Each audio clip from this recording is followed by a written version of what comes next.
Really? And Larry, I went to Chicago in '87 to see Larry, and this guy came on stage called Jim Rohn, and I thought, I don't want to hear this guy, I want to hear Larry. I didn't realize, it took me a long time to understand that Larry was taught by Jim. Just I didn't get it to start with. How cool is that? Yeah, Okay. yeah. So, Well, that's cool because Larry's a good friend as well. yeah, I love Larry. He's so awesome. His Millionaire tapes is really what Oh, introduced me to everything. I got recruited into Herbalife on April the 10th, '87, and my sponsor said, "You got to listen to these tapes," and that's how, and I did. I did what I was told to do. That's how it all started. Yeah, April the 10th, '87. Yeah. wow. Wow. Congratulations. Yeah. That's cool. I got to sit in a room with Jim Rohn every single month for the best part of 4 years, every single month with Jim Rohn. And I didn't really, back then, appreciate who he was. I didn't get it. I just kept thinking Larry Thompson. And I didn't get the fact that Jim was the guy, Yeah, it took me a few more years to understand that Jim was the guy. Well, that's very cool. Just so you know, Sean, here, Yep. you see up here in the corner? Oh, no, I'm pointing up here. I don't know. Sorry, let me do it here. Yep. This is my English Channel swim. So I don't know if you can see. This is the first one. That's it there. Oh, wow. And so that's how, and that's the tide, that S. Yeah. That is it. So when we finished, he actually gave me the printout of the actual swim, and these here are some photos of me in it. But the swim is marked out there. So you know that, Paul. So you know that picture that we always say entrepreneurship is from here to here, but really the way it is like that. Absolutely, yeah. Okay. So that's Yeah. the perfect. Okay, so we'll definitely. I'm trying to find somebody here. Here we go. No I'm problem. going to admit kind of my grand liaison real quick. I just want to introduce you to her. Hey, Rhonda. Good morning. Hey, Rhonda, let me introduce you to Paul before we crank everybody in here. Yay. Hi, Paul. Hi, Rhonda. How are you? Yeah. What was it you, I'm my friend, did fantastic. this morning? Say Was that it- again. Did you ask me to be friends on Facebook this morning? And I think it was you. Wasn't it? Not that I know of. That might have been a few days ago. Yeah. Well, I think I accepted it this morning. I think put it like that because there was so many suddenly came in. I thought, who are all these people? Careful what you wish for. Yeah. Yeah, that's probably all of Sean's following, all of us. Yeah. Fabulous. Yeah. And where are you? I'm in East Texas. East Texas. Yeah. Yep. Yeah. So Wow. I'm about an hour and 15 minutes from Sean, Yeah. more east. Slightly north from you, maybe Sean, maybe a little south. Yeah. Yeah. Well, I'm going to let everybody in, so you Okay. guys keep chatting. I had a fabulous time in Austin, Texas, in 2002. Amazing time there. Went to a barbecue and visited the Capitol building in Austin. It's amazing place. Nice. Yeah. Yeah, And go ahead. Sorry, I was going to say 6th Street, Austin was the most fabulous place I've ever been to. It was just amazing. Yeah, amazing. Yeah. So cool. There's a bar and there's this guy, really big black guy playing Blueberry Hill on the piano. And I've never forgot. I can still hear him singing it now. Absolutely amazing. Yeah, I was entranced by it. 6th Street is an interesting place in Austin. It's Yeah, pretty cool. Yeah. Yeah, I'm so glad you're with us today. How Yeah, thank exciting. you. I was telling my husband about your story last night and a couple of other friends too. Mhm. So I'm ready to hear all that you have for us. This is going to be fabulous this morning. Yeah, I'm looking forward to telling it. Yeah. I should be guided by Sean because I haven't done one of these before. So it's, my hands are shaking. Well, We will figure it welcome. Hey, good morning, Misfits. It's great to have everybody here. It is July. I don't even know what day it is. July 30th, I think. July 30th. It is episode 525. We've got a very special guest here today. And you guys know me. I like to have a little fun. So in the honor of our English guest, I'm just going to play a little bit of music here real quick. It's good to have you all here. Hey, everybody. Good morning. My name is Sean Murphy, along with Paul Hopfensperger. It's great. Morning. It's great to have you here. Hey, listen, everybody. Hey, do me a favor. As you come in, type in the chat, and just tell us what country you're zooming in from this morning. We've got people from all around the world. Let's see. We got Serbia. We got USA. We got Germany, England, USA, Canada, Germany, USA. We got everybody from around the world. England, some more England there.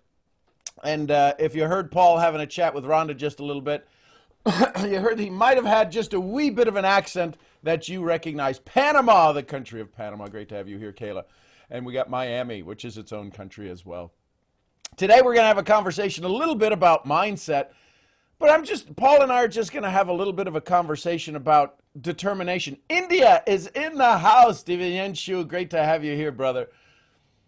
We're going to have a little conversation about mindset. Paul has done something that at the time he did it, less than 900 people in the world had ever done it. And that's a solo crossing of the English Channel. Then he just, sometimes we're gluttons for joy, for determination, and he went and did it again. And that number went from 800 in the high 70s, I think, down to 87. The second time he did it. 87 people, the 87th person on the planet to swim the English Channel twice. Why? Why would somebody do that? What was the determination? Well, Paul, it's great to have you here this morning. We're going to talk a little bit about some of the things that you've done and some of the courage it took and the frustration you got through. So good morning, brother. Good to have you here. Yeah, good morning, Sean, and thank you so much for inviting me. It's a real honor. Thank you.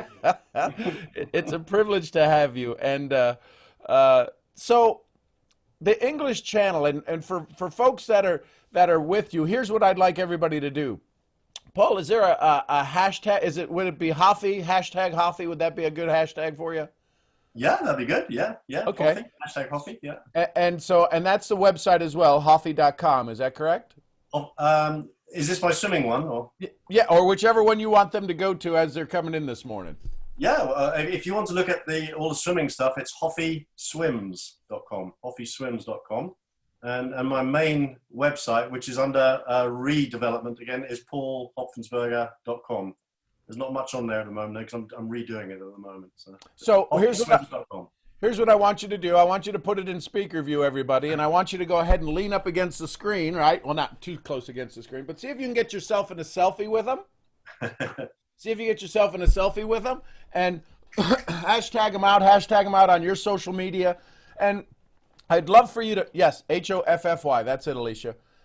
Hashtag Hoffe, and his name is right there behind me. If you put me on the main screen, you'll see Paul's name right there. You can hashtag that as well. And we want to drive some traffic to him. We want to get to know him. Do you have Instagram, Paul? I do, yeah. It's Paul Hopfensperger. Okay, so at Paul Hopfensperger, so there you go. And that's the name right behind me, back of my head there. So yeah. Hashtag him, follow up.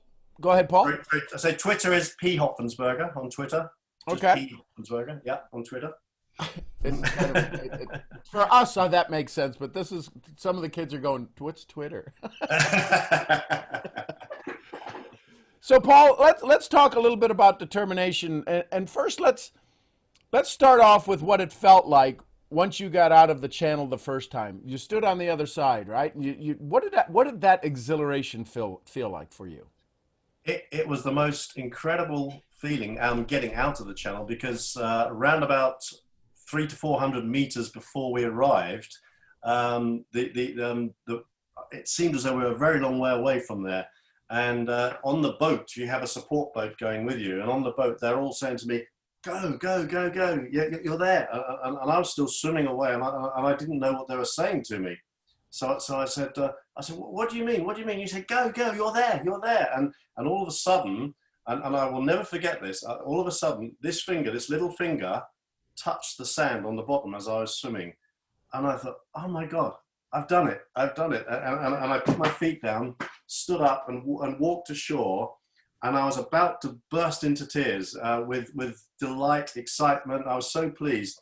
And all these French people came running down from the beach. And I have no idea what they were saying to me. They were taking photos and everything.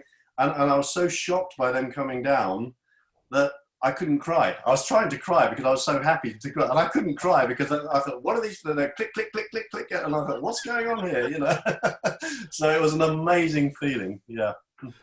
Sounds like a network marketing event. So let's go back. So the exhilaration of getting out. Now, that part seems easy to have. The part that wasn't easy to have is all of the days and the years and the hours that got you to that, right? I think it was Kevin Eastman in our conversation this past weekend in Kyle's Inner Circle where he said, every day counts on the last day. Yeah. So let's go back. Swimming. You were how old? 4 years old when you started your first swim? Yeah. Well, my mum took me to the old, it's gone now, an old outdoor swimming pool when I was just over about 4.5. And she entered me into this race. And it was the boys' one width freestyle. And it was so exciting. And I can still do it there, and I'm writing a book about it at the moment, and that's a key part, was that when I got there, there's these huge silver trophies there, and some of these trophies dated back to 1926, solid silver trophies. And we had, in England, we have a member of parliament, it's like a senator or a congressman, you know, there's a member of parliament was there to present these trophies. And so I went up to him and I said, which is the trophy, you know, for the boys' one width freestyle, one of these big silver trophies. And he laughed and he said, no, there's no trophy for that. He said, but he said, if you keep on swimming, he said, one day you will win a trophy.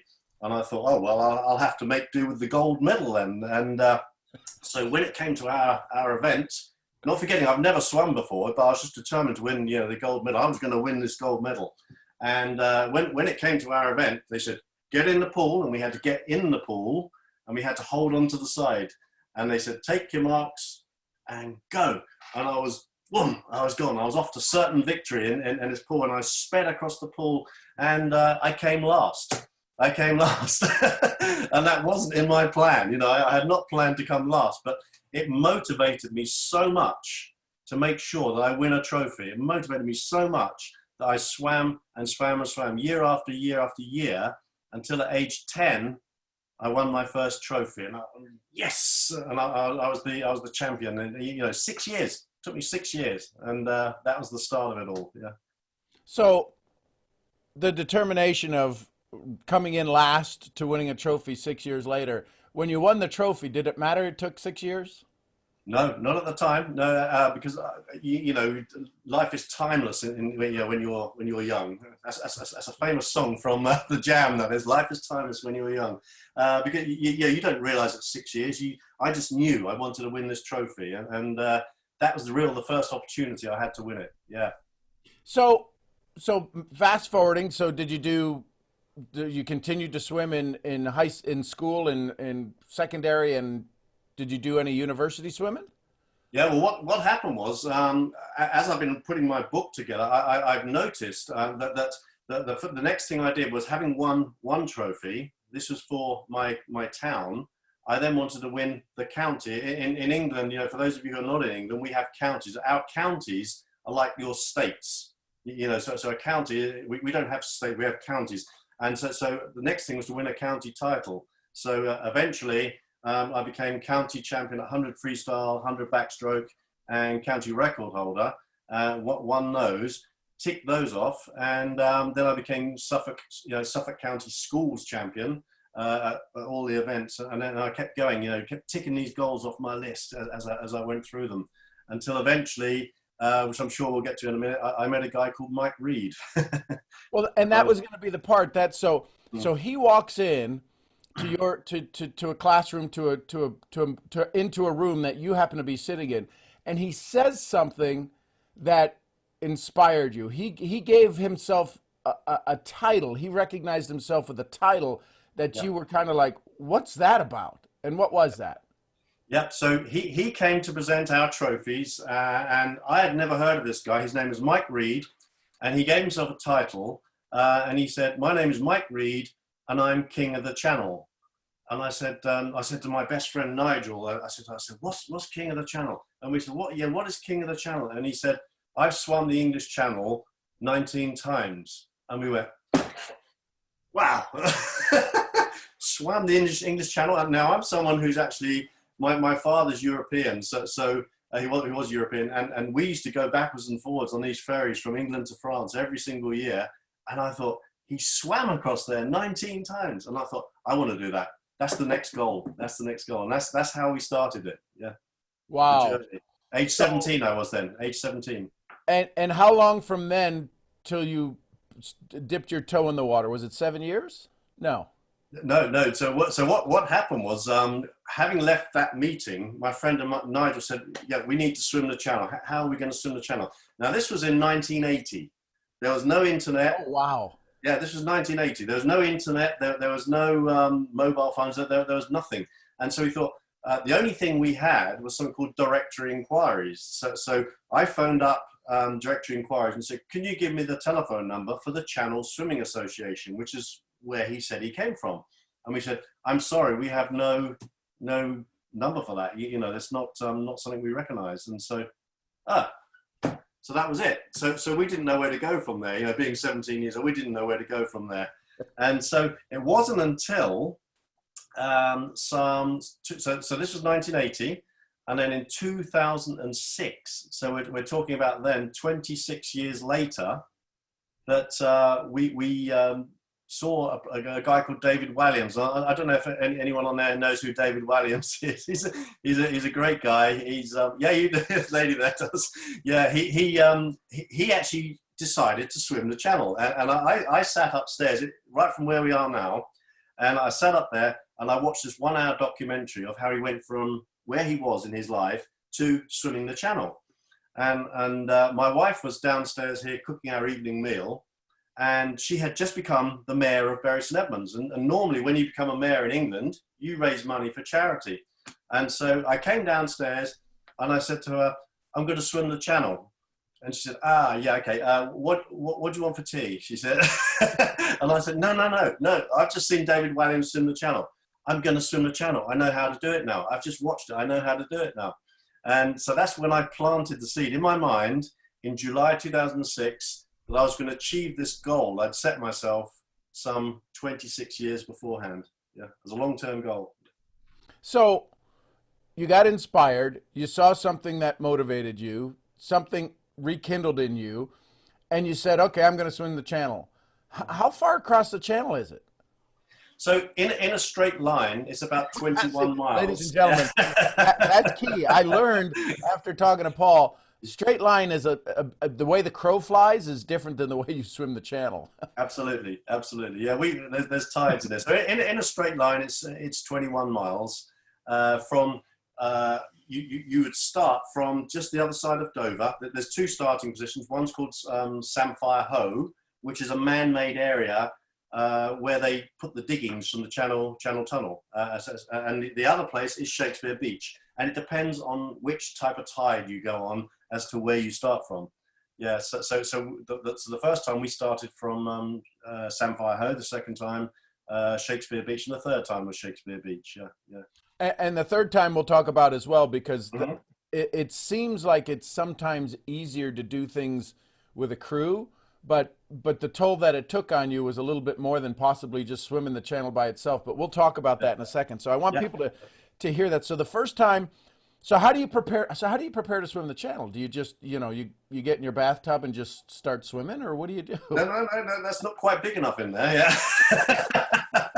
No, so what I did was I'd actually retired from swimming for 11 years when I said I'm going to swim the channel, and that's why my wife just didn't believe me. I hadn't swum for 11 years. So what I did was I got in the swimming pool and I said, "Where am I now?" So you can only start from where you are. You can't start from anywhere else. So I got in the pool. Hang on. That's one of those throwaway gold moments. Yeah. Everybody write down, you can only start from where you are. Yeah. right? Doesn't matter what your past was, doesn't matter what your future is about to be. Yeah. But what Paul just said was 10 years retired out of swimming, and all of a sudden he goes, how many of us are shooting for a huge rank in our business? How many of us are saying, I'm going to get my book done? How many of us are, I'm going to get my podcast done? What do I do? Yep.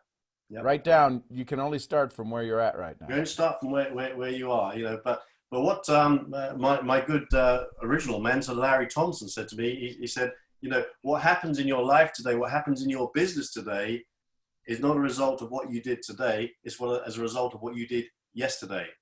And that's another good one. What happens in your life today, what happens in your business today, is not a result of what you've done today. It's what you did yesterday. And what I mean by that is, the fact is, I had done thousands and thousands and thousands and thousands of lengths in a swimming pool in my previous, you know, leading up to 2006. And you never lose that. You never lose that. But what I've lost is my fitness. So when I started that day in August 2006, I got in the pool and I did 32 lengths, and that was it. I was spent 32 lengths. But I said, okay. That's not quite enough to cross the channel, is it? Not quite enough. No. So what I did was I started with 32, and then I got in next day and did 34, and then 36, and then 40, and then 50. These are lengths, 50, and then 60, and then 80, and then 100. And then within a space of an hour, I'd gone from 32 lengths in an hour to 190 lengths in an hour, in a space of about two months, because I had the technique and I had the stroke and I had the experience. It was just fitness I hadn't got. So that's where I got to. And then I decided to get myself a coach. And that's important in business. No, nobody needs a coach. I can do it on my own. And I got my original coach who trained me when I was 12 years old, who was like nearly 70. And I said, John, I need you to coach me. And he said, I'm too old. And I said, no, you're not. I said, I'm 40. What was I then? I was 40. I'm 43. And I said, you're 70. I said, age doesn't matter. I said, I'm going to swim the channel. You can coach me. And he said, let me think about it. And off he went. And 2 days later, he said, I'll do it. And so he was my coach. And, you know, he said, the first thing we need to do is get in the sea. He said, it's all very well doing 190 lengths in a swimming pool. You need to get in the sea. He said like that. So I said, good point. Let's go get in the sea. And this was then October. Oh, it's the warm months.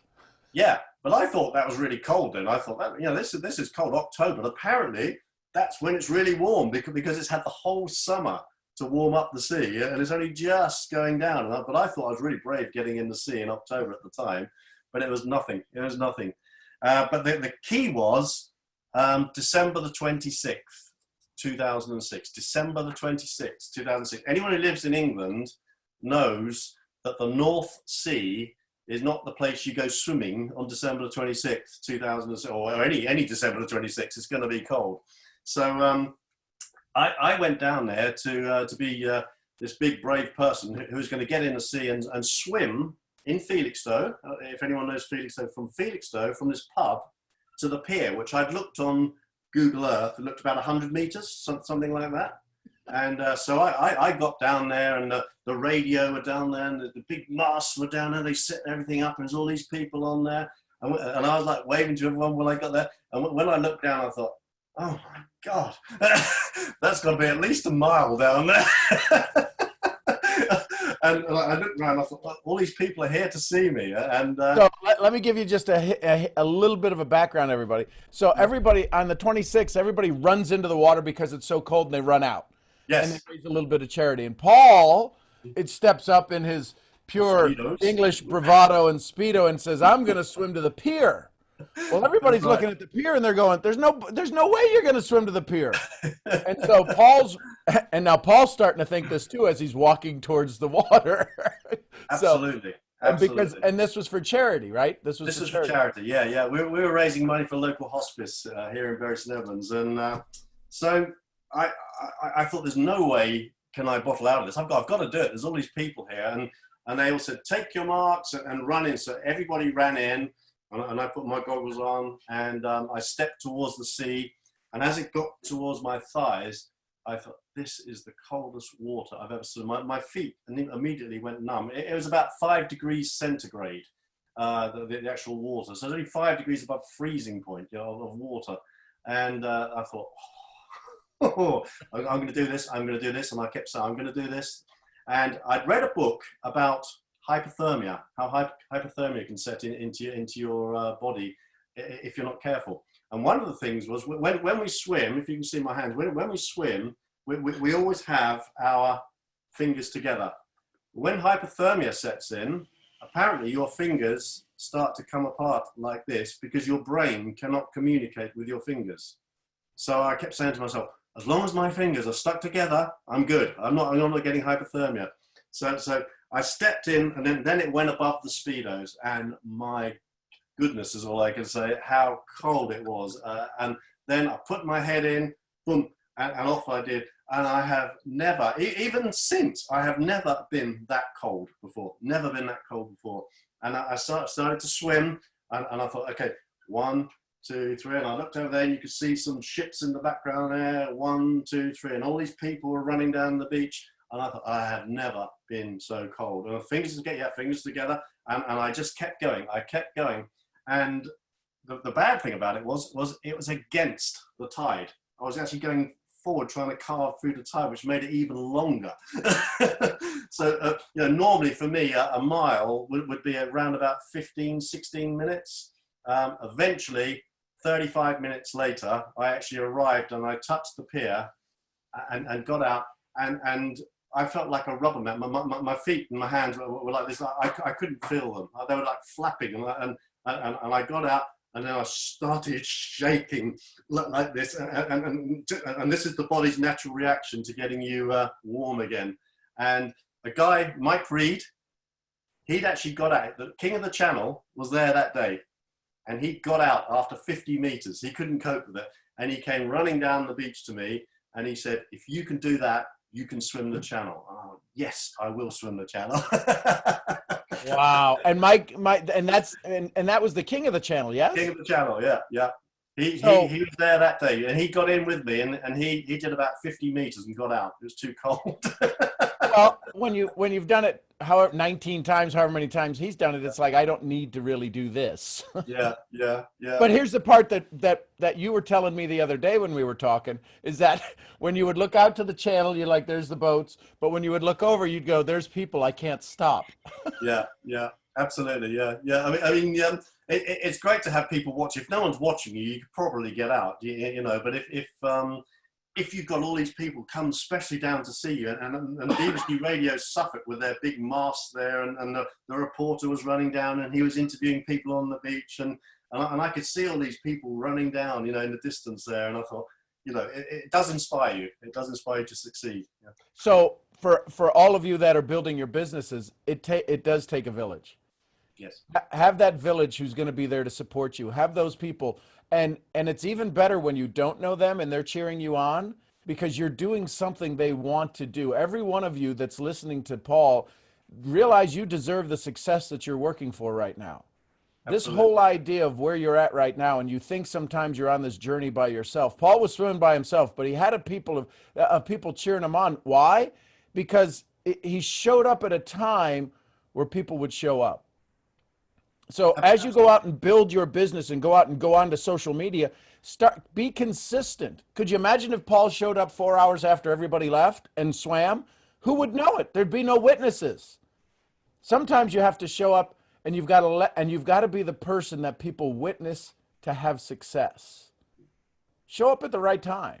Yeah. So Paul, you finish that little freezing jaunt. You get yourself all warmed back up. You get inspired by the King of the Channel, who says, if you could do that, you can do the channel. What happens next?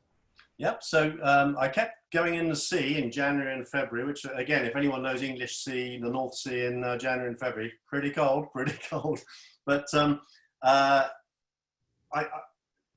Larry Thompson and Jim Rohn, they always used to say, things don't just happen. Things happen just. And we were talking about this earlier, Sean, and this has happened so many times in my life. And I always urge people to write that one down. Things don't just happen. Things happen just. And I went swimming in a pool, And this lady said to me, why don't you go to the UK Cold Water Swimming Championships? I just read about it in the paper at the weekend.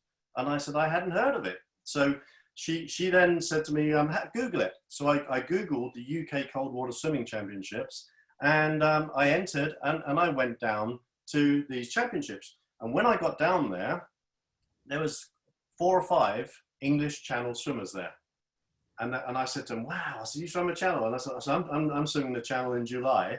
And they said to me, you need to get to Dover on the first weekend of May. And I said, what happens there? And they said, Frida, someone called the Channel General, Frida Streeter, the Channel General, she will train you. She will get you across the Channel.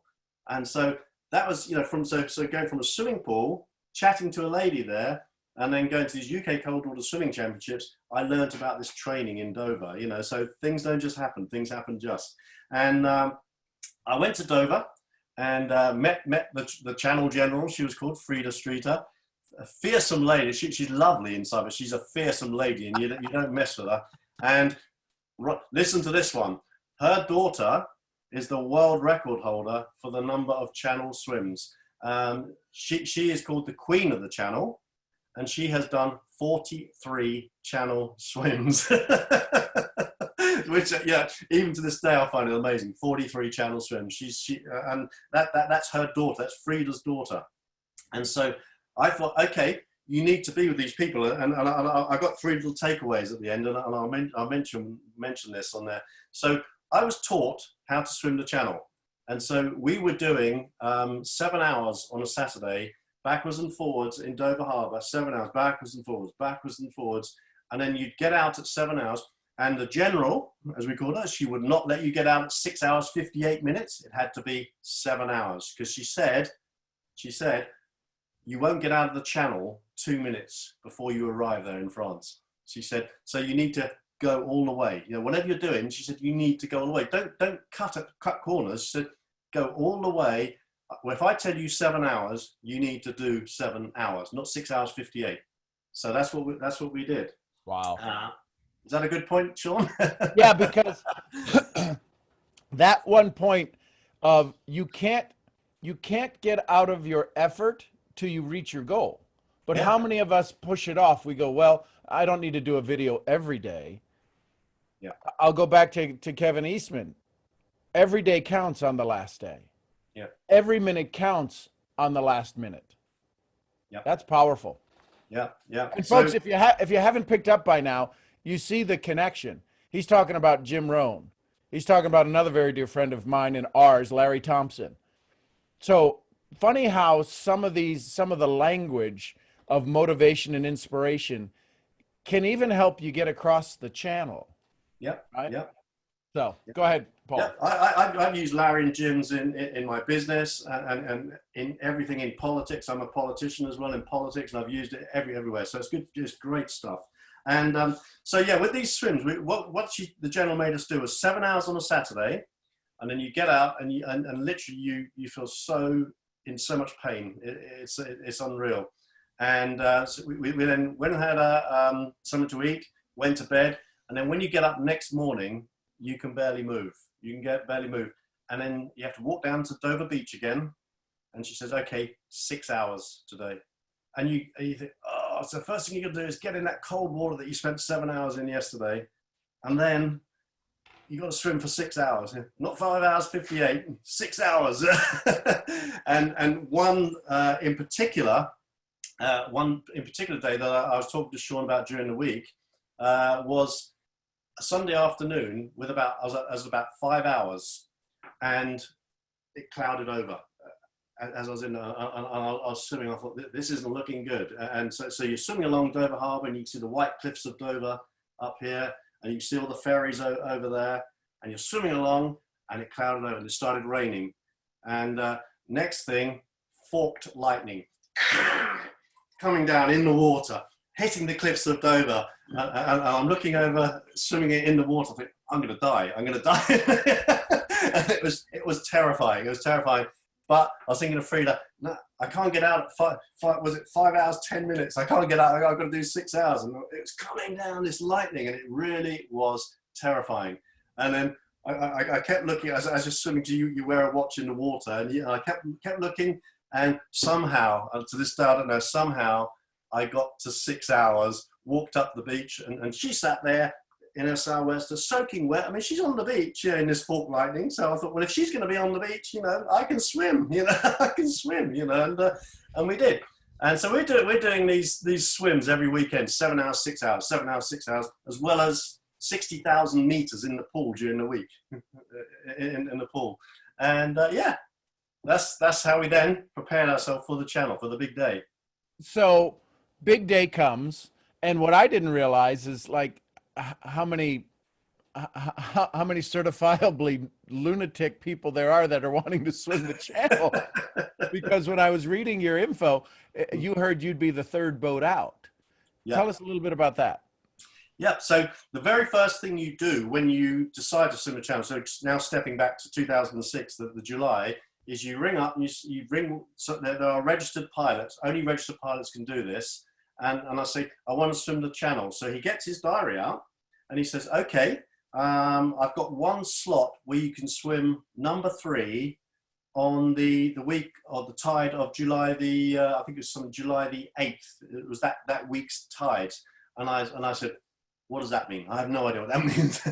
So what happens is you swim on a tide, and they normally, although they're doing it differently now, they back then they're doing it on a neap tide, and a neap tide has a lower rise and fall. So I'll do it up here, a lower rise and fall of the water, because the spring tides are really big tides. But so he said, you can go number 3. I said, what does that mean? And he said, number 1 is a guy from Australia. Number 2 was another guy. You're number 3, and number 1 gets the tide first. So if, for instance, you get to your week's tide, and it's a really bad day that day, get moved back a day, you will always go number 3. But luckily, as luck would have it, that particular week, he went on the 8th, the next guy went on the 9th, on my swim date, July the 10th, it happened. That was the day it happened, yeah. So when you speak of the tide, because we're going to talk about that, listen, I'll just give you a little prelude to it. One guy didn't swim fast enough, and he spent 6 more hours in the channel. Mm-hmm. So we'll talk about that in a second. Paul, go back to your map behind you and show people what the tide does. Yeah. Take a look at this map behind him. I don't know if you can see, it looks a bit as if there's light on there, but this here, this is England, and this is France here. And so you're trying to swim from Dover Harbour here to this point here, which is called Cap Grisnez in France. So that is the straight line distance between England and France. I'm not sure if you can see it, but I haven't got any zoom facility. But here is where I started, here. And if you follow my finger, this was my route.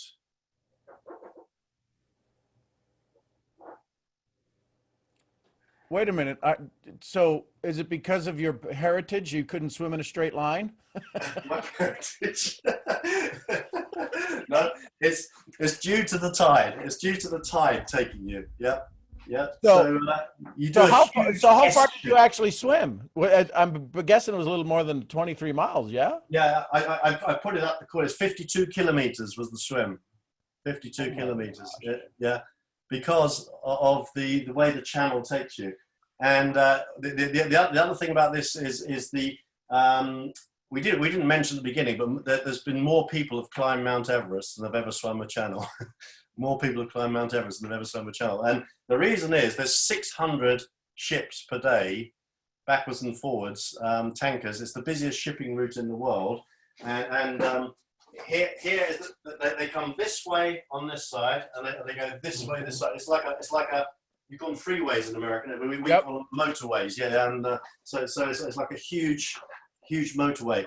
And to cope with that as well, you've also got the Dover to Calais ferries going backwards and forwards across the channel. So you've got to deal with all these ships. Yeah. So you step in the water. The day comes. Talk a little bit about the visualization for the first round. Yeah, very very much so. And one of the things I always try and do is visualize the end goal. visualize it. So when I first decided to swim it, the first thing I did was pictured myself swimming across the channel and walking up the beach. So you have to have your goal finished before you even start it. Yeah, so you have to finish it before you start it, otherwise you're never going to get there. And I visualized over and over and over again, getting in the sea, swimming across and walking up on that beach. So when it comes to the day of actually doing it, I'd already done it about 300 times. This was just another swim. So I've done it over and over and over again in my mind. So that was very important to me. So speak to actually stepping in the water now for, again, on the first round. And how did that serve you when you stepped into the water and took the swim for the 301st time, if you will? Yeah, it was great. It was, we got on the boat about 5 in the morning, and the time we got to the starting point, you have to dive off the boat, swim ashore, put your hand up and say, right, I'm good to go. And he starts the clock and off you go. And when I stepped in, I thought, yeah, this is the one. This is the one. You know, I've done this loads of times already in my head. Let's just go do it. And you swim across to the boat, and then basically you follow the pilot boat who you've paid to get you across, get through all these tankers. Yeah. And it was just amazing. And the great thing about that first swim, and I can still feel it on my body today, was the way the water picked you up, and you could feel it just lifting you and bringing you forward each time. So as you're swimming, you could feel it like this, and I could still feel that in my mind now. It was so wonderful. Yeah. So there was a question Daniela Nunez asked, how long did it take? The first swim? Yep. 13 hours, 52 minutes. The first one I was in there for, yeah. Non-stop swimming, yeah. Everyone start right now, and then just wait for 13 hours and 52 minutes today. Just go about your day, and then figure out you'll be finally getting out of the English Channel and walking across into France. You're not allowed to touch anything. You can't touch the boat. You know, if you want to go to the toilet, it's pretty crude. You just pull the trunks to the side and you go. You know, it's you can't touch anything other than your food, which comes over the side, and you grab hold of your container, flip the lid, glug, glug, glug, glug, glug, glug, boom, like that, and gets reeled back on board the boat, and you carry on swimming. Yeah, it's constant 13 hours, 52 minutes swimming, non-stop. Wow. So now here's the part that is pretty important, because so many of us, right, we get so close to success and we kind of stop, and it delays our success. So one of the things that you told me about, which I didn't, again, listen, let me just check my no, I have not swum the channel, so I don't know anything about this. When you talked about the channel, because the thing we understand about tides, we all understand tides go in and they come out. And you have to start at a particular time so that 13 hours later, you're in the right spot so you can get out. Absolutely. What was that thing where they were telling you swim, swim, swim, right? Yeah. Why was that? Why were they telling you go, go, go? Because what could have happened? Right. So yeah, this is a bit about goal setting, isn't it? You know, so many people give up when they're almost there. They're almost there. They think, oh, I just can't do this anymore. They give up. But 1 mile off the French coast is called the graveyard of channel swimmers, because you can see it. It is so close. When you're swimming, you think you can actually touch Cap Grisnez. You're so close to it. If you don't hit the tide correctly, and if you haven't got to a certain location in the channel at the correct speed, to actually get there, the tide changes. And a guy I crewed for after my channel swim, I was the one that I said to him, you need to now sprint. So you've been swimming for, say, 12 hours, and I'm saying, you now need to sprint for 40 minutes. We're nearly there. We need to sprint. And he said to me at the time, I'm not going to sprint, I'm nearly there. But when I got there that time, I actually thought to myself, I'm nearly there, I'm nearly there, I'm nearly there. What happens is if you don't do as the crew are shouting down to you, so if you take it in business, if you don't do what your coaches are telling you to do, you will fail, because what happens is the tide changes and you cannot fight through the strength of that current, and you will go sideways for around about 6 hours. Round about 6, you just go sideways. And so all you can actually do is swim. And I was given a key piece of advice. Can I say it now? Yes, key please. piece of advice, yeah, to actually swim the channel. Yes. And it goes for anything in life, whatever you're doing. Alison Streeter, the queen of the channel, the one who'd done it 43 times to me, I said to her, how do I swim the channel? And she said to me, all you need to do is get in the water, put one arm in front of each other, and keep swimming until you get to France. And then she walked off. And I thought, well, I know that, you know, of course, what else could there be? And I said, what else is there? She said, no, that's it. And she walked off. And I thought, now, what does she mean by that? What does she mean? Put one arm, step in the water, put one arm in front of the other and keep swimming till you get to France. Well, it's obvious, isn't it? It's obvious. And I went away and thought about it. And I thought to myself, no, I know what she meant. I get it. So you get in the water, you start swimming. What was that one? You get in the water, you start swimming, and when you're swimming, you might get stung by a jellyfish, but it doesn't matter. You just put one arm in front of the other and keep swimming until you get to France. And then you're swimming along, and you're cold. The water's really cold. You're swimming along, you're cold. Well, that doesn't matter. You just put one arm in front of the other, and you keep swimming until you get to France. And then you go a bit further, and you might things float along in the channel. You get hit by pieces of wood. You suddenly, there's dead fish. There's all sorts of things. There's a seal behind. There's a seal behind me, you know. And you think, oh my God, that doesn't matter. You just keep putting one arm in front of the other, and you keep swimming until you get to France. And 1 mile off the French coast, if you haven't hit the actual place correctly, and you've got a 6-hour swim ahead of you. And so all you do is you keep swimming while you're just going sideways for 6 hours. You just keep swimming, and it's not getting any closer. And you could think, oh my God, I'm so close to my goal there, and I can't get there. But no. You just keep putting one arm in front of the other, and you keep swimming until you get to France. And then sure enough, as I told you right at the start, all of a sudden my little finger touched the sand at the bottom.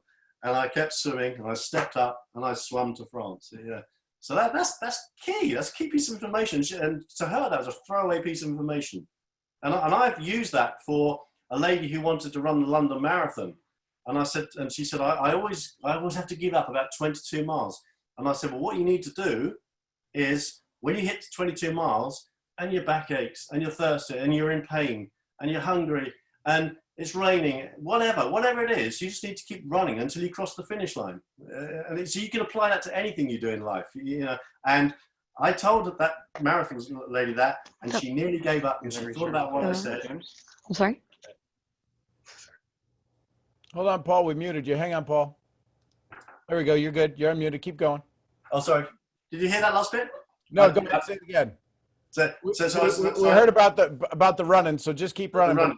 Yeah. So you know that's key to anything, and that's such a throwaway piece of information she gave me there. You know, put one arm in front of the other and keep swimming till you get to France. Key. And the key is that you had to get it. You had to keep your momentum going, because if you didn't, that one guy spent another 6 hours. What was? Did you happen to chat with him afterwards? Yeah, but you know, at the end of the day, he did it. You know, but what it actually meant, I crewed for this guy after I'd done mine. His name was Donald Buckley from Ireland, and he's a great guy. You know, but I give him his due. 6 hours, he kept swimming, kept putting one arm in front of the other until he got to France, and he landed in 18 hours, 57 minutes. He actually landed on there, but he could have done it in 12 hours if he'd done what I said to him at the time. Yeah, and I was his coach, you know, so I was telling him to do it, but he didn't listen, and he did it. But he did it. He did it in 18 hours, 57 minutes. That's a long time to be on the boat, which we didn't need to be on there being sick. Yeah. Yeah. Well, thanks for not giving up on him. Yeah. So I'm going to open it up for some questions. If you've got some questions for Paul, go ahead and raise your hand. But Paul, I also want to recognize there's somebody on here that seems to have your last name, Becky. Tell us who Becky is. She's my wife. And she was my, well, she is my wife. I said, no, she was my wife. She is my wife. And without her, I could not have done it, because I mean, she was on the boat feeding me, and she didn't take her eyes off me for one moment of those 13 hours, 52 minutes. She was amazing, brilliant. She's been on all my three swims. And I was also lucky enough to hit another 2 goals afterwards, which was to represent Great Britain at open water swimming at age 45. So I'm the oldest known person to have swum for Great Britain in 2 FINA World Cup Open Water Grand Prix at age 45. And she was, again, crewed for me on the boat, feeding me, watching me, motivating me on the boat. So, yeah. Thank you, Becky. Thank you, Becky. And I see another name I just want to recognize, Sebastian. Oh, he's on there, is he? Yeah, it's my son. Yeah, he was great as well. Yeah, he got a certificate from the Channel General for doing 6 minutes in Dover Harbour. Yeah, we did 6 hours. He did 6 minutes. Yeah, yeah, he did well. Yeah, he was great. Well, thank you both, Sebastian and Becky, for joining us, because a lot of times you're unsung heroes, the folks in the back, and I just wanted to recognize you because, having been what I've been doing now for almost 40 years, yeah, sometimes we forget those who are very special and dear to us, and I just wanted to give them a shout out. So let's see. So Corinne, who's in California, has got a question for you. Corinne is this amazing young soul who just she does this thing with moving people and inspiring people through dance and through leadership and through just sheer determination. She's got this incredible soul about her. So Corinne, go ahead and ask your question to Paul. Yes, thank you. Good morning, Sean. Hi, Corinne. I see you. Hi, Paul. Thank you. Thank you so much for your story. And just seeing these real life world examples definitely puts it into perspective. So thank you so much. I wanted to ask, we're talking a lot about self-talk and, what we say to ourselves while we're going through, these goals. And I wanted to ask, how is your self-talk? What did you say to yourself every day? And how was your self-talk in alignment with your goal? Okay, great question. I mean, when you're in the water for nearly 14 hours, a lot goes through your mind, as you can imagine.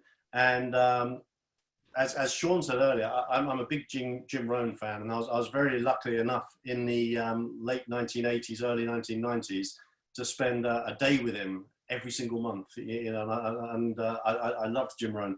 And what I did, I had lots of his sayings going through my mind. Lots of his sayings, and so I was trying to recite all the Jim Rohn stuff from his the cassette tapes I had then in his mind. And one of the things, though, I've already told you on here today, but one of those things that really got me across the channel, and I kept thinking about it over and over and over again, and I was laughing to myself in the water, was just keep putting one arm in front of the other and keep swimming till you get to France. And I kept laughing at that comment to myself all the way across. One arm in front of the other, keep swimming till you get to France. I kept saying it over and over again whenever I felt a little bit down. Yeah.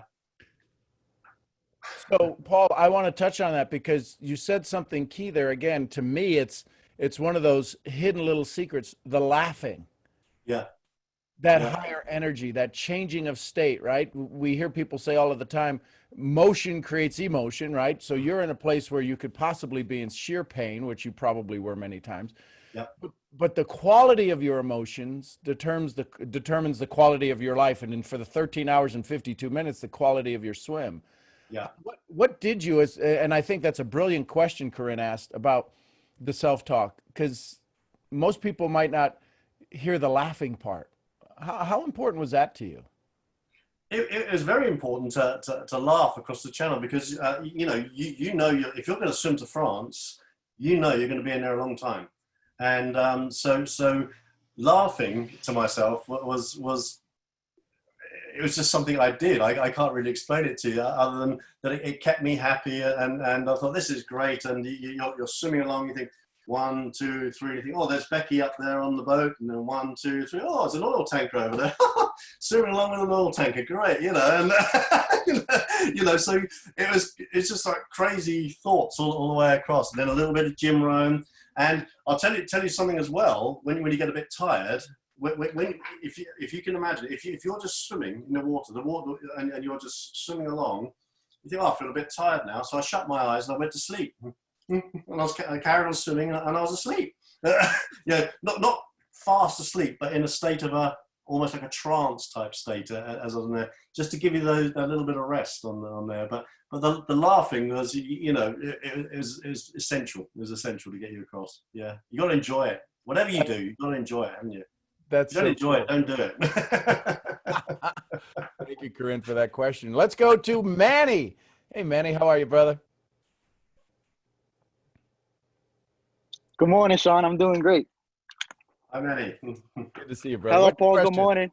Thank you. Thank you for your time this morning, Paul. Well, I had a 3-part question. My first question is, did your first time was 13 hours? Did your time improve the second and third time? Did you have the intention of trying to beat your first time? And if you didn't, if you dealt with any, I guess, dissatisfaction or disappointment of not being able to beat maybe a time you had in your mind? Great questions. Really, really good questions. And so I'll cover the emotion bit in the first section as well. But the first time, 13 hours 52 minutes. I had no idea how long I was going to take, but based on my swimming speed in a swimming pool, I estimated about 14 hours. I thought if I can do it within 14 hours, I'll be really pleased. So 13 hours 52 minutes was great, but as I said to Sean the other day, the time doesn't exist in the channel. All you're actually doing is putting one arm in front of the other and keep swimming until you get to France. Now I keep saying that, but that's the truth of the fact. You have no idea what conditions you're going to meet on the day. The weather can change. The tides can be a spring tide or a neap tide. Nothing prepares you for actually getting in that channel and swimming. So you just need to be focused, as I was, on walking up that beach. Now, it didn't matter if it was in 10 hours or 20 hours. I knew in my mind I was going to do it. There's no way was I not going to do it. They would have to drag me out of there, unconscious, but before I was going to give up. So I knew I was going to do it. So time was irrelevant in the channel. And the emotion, so I'm just going to cover there, because when I finished it and I got out, on this is a Tuesday, on the Wednesday and the Thursday and the Friday, I was in a state of very high emotion. I was so excited. I had achieved a goal which had taken me 26. Then it had been 27 years to achieve that goal. I was so elated. When I got up on Saturday morning, something was wrong, and I was like way down here, woof, way down. Emotionally, I was depressed. I was really depressed, and I thought, what is going on here? What is going on here? And I was really down the dumps. And then I remembered what Jim Rohn said. And Jim Rohn said that some of the astronauts, when they went to the moon, he said they had severe psychological problems after they came back to Earth. And the reason is, when you've been to the moon and back, where'd you go from there? Where'd you go from there? And so having swum the channel and achieved my goal, I thought, what am I going to do now? What am I going to do now? And so the emotion was really bad, really bad. I was way down here. So that's when I decided to do it again. So it gave me another goal. And Jim Rohn again talks about that now when they train the astronauts, you need to have short-term goals, long-term goals, but at the end of having achieved one of your big goals, you need to be working straight away on either a short-term goal or a long-term goal, to actually deal with that psychological hit which you take having achieved your goal on that. What was the intention one? The intention was, I've forgotten what the intention was. You said if you had intentions on beating the 13 hours and 52 minutes. Right, yes, on the other swims, yeah. So again, when I got in for the second one, this might blow you away, because it blew me away. The second one, I had visualized, and this is an important tip. If you're into very important. Yeah, if you're into visualization, that first swim, I visualized getting in the morning as the sun was rising, and then swimming across with the sun beating down on me, and then getting out of the beach as the sun was setting. I visualized that over and over again. That's exactly what happened. Exactly what happened. The second one was supposed to be a two-way English Channel swim. So from England to France to England. That's what I set off to do on the second one. So what I visualized was getting in the water in the morning, coming out of the beach in France in the evening, stepping back in the water and swimming back through the night. That's what I visualized. And if you remember what we said about when they tell you when you can go with the tides and everything, my pilot said to me the day before the second one, he said, "We're going tomorrow night at 8:30." I said, "Yeah, no problem, no problem." So when I got to the beach and I dived in the water, I thought, oh my God, I hadn't visualized starting at night. I haven't visualized this. What's going on? And I stepped, I sort of dived off the boat, swam ashore. It was pitch black. It was raining. There was no moon. There was no stars. And I crawled out onto the beach, and I could see this great big spotlight sort of looking at me from the boat. And he said, honk, and I stepped into the water, and I couldn't see anything. It was just pitch black. And I got in the water. And if you remember, I said to you that first swim, the water was like this, and it took you out like this. The second one, when I got in, it was like being inside a washing machine. It was like this. It was pitch black. I couldn't see it. I couldn't feel it.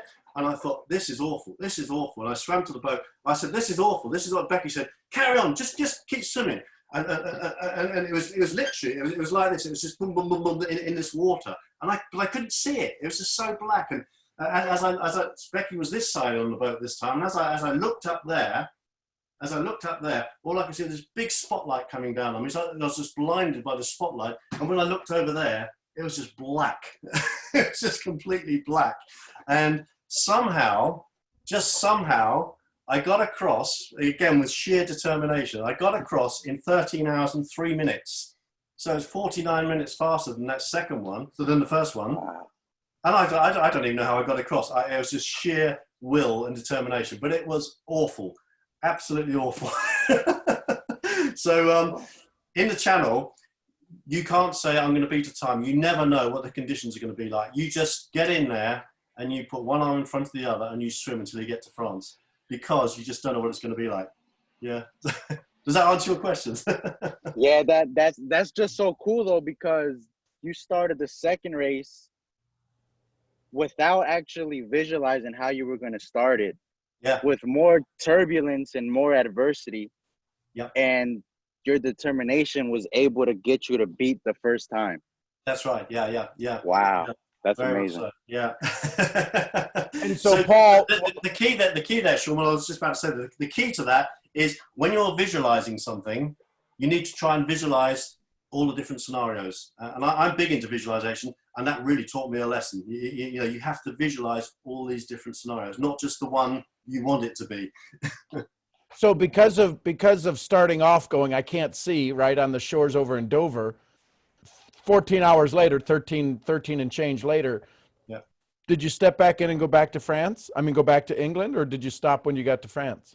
No, I didn't, because the whole thing had defeated me at the time. It defeated me. Otherwise, there'd be 3 solos and there'd be another swim, you see. So, yep. So how I got across there, I don't know, because I hadn't visualized it on that. So that's why we went back. Again, I thought I got to go and do another swim. That's why we decided to do a relay across the third time, which was fantastic fun. Yeah. So again, folks, the power of what Paul's talking about, the visualization, is key. And because he did it faster. And I don't know if anybody told him the time when he got out on France, that might have been motivation enough, but it wasn't. 13 hours of kind of beating yourself up, of not having the same film run. Mm-hmm. It was the same channel. It was the same water. It was the same. Becky was there inspiring him on, pushing him on, and all of the conditions were swimmable, but they weren't part of the same movie.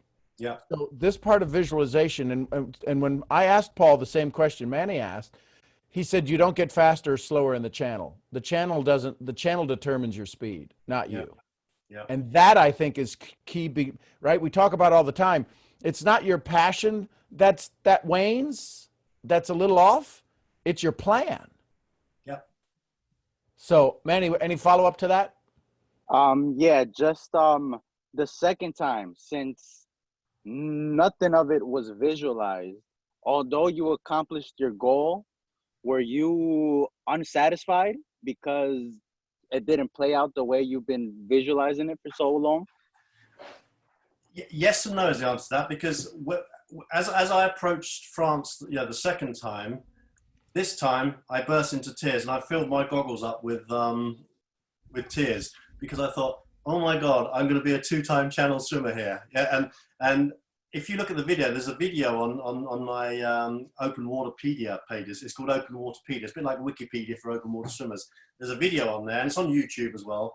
And you can hear Becky saying in the background, I bet he didn't think he was going to be doing this 12 hours ago, because it nearly beat me, but I think it's sheer stubbornness and determination which got me across on that. And I never actually felt sad that I hadn't achieved the 2-way, but in years afterwards, I thought I must go around to doing this one day, so who knows? I'd like to be the oldest person to do a 2-way channel swim perhaps one day. We'll see. Wow, amazing. Thank you so much for asking my questions, Paul. I greatly appreciate it. Appreciate that. Let's go to Daniela. Daniela, she may still be on the beach. She was in the water. I wasn't. No, I'm on the patio today. Thank you for having me. Thank you for being here. So I know you touched base a little bit about your partner, like Becky being your supporter. How much of that was a bigger impact on you than if she wasn't there? I don't think I could have done any of this without her support, because it's not just about swimming on the day. What it meant was a whole, first swim, a whole year's worth of commitment, swimming non-stop. And then from the May, every weekend, we had to drive to Dover. We had to stay in a bed and breakfast on the Friday night, the Saturday night. So we had to drive there. And so every weekend we were away from home. So there's a financial expense. And so we had to agree all this together to do it. And I don't think, if she'd have said, oh, yeah, you're going swimming again, arrows of the tongue, as Larry Thompson used to call it. Oh, you're going swimming again? She never once said that. Not once did she ever say that to me. And she came with me every single time, except for that one where we had the Fork Lightning come down, because she was actually doing a run for cancer charity here in Bury Stevens, where we live. So every single time she was with me, and I couldn't have done it. And also Sebastian came with me lots of times as well, so he came down as well. So yeah, it's a family effort. Okay, thank you for that. Thank you, Daniela. Let's go to Serbia. AJ, how are you, brother? Serbia. Love Serbia. I swam for Great Britain in Serbia. Yeah. Really? Fantastic. Yeah. Oh God, I'm so honored to be here, man. This story, this is just getting me all fired up here, man. I'm like, what's happening here? The question I wanted to ask was, actually Corinne already kind of did it, but for me, it's when you're in the water, and swimming is as we know, a solo sport, so to speak. So it's you versus you, basically. In team sports, there's always a guy who can do more. There's always a guy who can, you can depend on those people more, right? But here, swimming, it's all up to you, man. So for me, the question is, how do you, in the times when you're in the water, when you're alone, when you've been swimming for 10 hours, how do you go hand-in-hand combat with your own mind? Which is kind of the story of self-talk. What keeps pushing the man in that position when you're alone, it's dark, it's cold, and you're trying to keep your your toes and fingers together? Like, what makes a man fight his mind in that time, and how do you even get to that sort of sheer will and power of discipline? How do you even practice discipline to that level?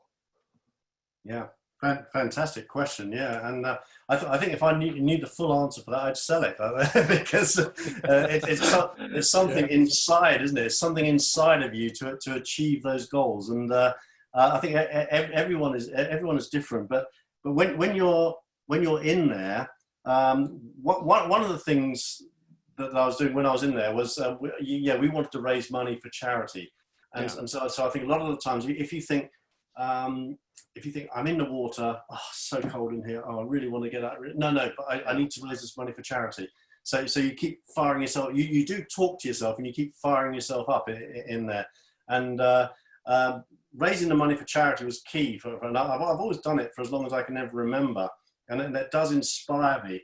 And again, that same weekend that we had the fork lightning in there was on the way down in the car, and that was the weekend Becky didn't come with me. She phoned me up in the car, and she was going, she was screaming. I said, I can't hear. What are you saying? What are you saying? And she was screaming. And someone had just donated £1,000 to my charity on there. And so, you're in the water and that fork lightning's coming down, and you think, someone's just given me £1,000. If they give me £1,000, I can swim in here in the fork lightning, no problem. And there's all these little things, are little nuggets that keep you going in there. And as I said, Jim Rohn, I kept thinking about him all the time, and his sayings, and his goals. And one of his sayings, which I've got in my book I'm writing, it says, goals. There's no telling what you can achieve when you get inspired by them. There's no telling what you can do when you believe in them. There's no telling what can happen when you act upon them. And that's from Jim Rohn. And all these nuggets of information in my mind there are always, and you drift off, and you drift over here, and you drift over there. And as I said, I went to sleep, almost asleep, not quite asleep, but just almost unconscious in there with your arms going around. And you just do whatever you do and think whatever you've got to think to get you to where you want to be. That's how you get across. Yeah, that's it, I guess. And just one more thing. I see a couple more hands up, so I don't want to take any more time, but the day afterwards, right? The day afterwards, you are sitting at home, you are physically and mentally broken. You are just like bits and pieces. And then, like you said, what do you do now? So what's happening on that mental screen in your mind? Like what's the image now? And how do you fight with that? Like, okay, so where do I go now? That's another good one. I mean, it wasn't just the night, the day after about the broken. It was all through the night. I couldn't stand up. I couldn't sit down. Yeah. My wrists had been in this pain, so this position for 14 hours. Yeah. And on here, I had like a boiled egg on both sides, like a half a boiled egg on there. And when I moved my hands, they actually creaked. They went. Yeah. They were creaking on there, and I didn't know what to do with myself. I was in such pain. It was incredible pain. But I think when that started to wear off, which was the 4 days later, then I thought, now what am I going to do? What am I going to do? And I stood on Dover Harbour, looking across to France again. And that's when someone said, why don't you go and do a two-way channel swim? I said, what's that? Yeah, sure, why not? Let's go. Sure, why not? But you needed that, to fire you up again and get you going again, because otherwise I think I'd still be depressed now, I think. Yeah, awesome. Thank you for your time. Serbia is an awesome place. I swam from Jarak to Sabac in Serbia, which is a 19-kilometer river swim. Awesome, beautiful place. Awesome. Serbia's beautiful, yeah. Thank you. Thanks, AJ. Appreciate you, brother. Let's go to Anne. You might recognize this accent, or it may not even sound funny. Hi, Paul. How are you? Hi, Anne. Yes. Good, thank you. Yeah. Firstly, I want to say, Sean, you look really nice today. Your orange shirt, really nice. So the question I wanted to ask you, Paul, also, thank you for sharing your story. I wrote down loads of notes. It's actually inspired me even more. So thank you for sharing your story and being here with us.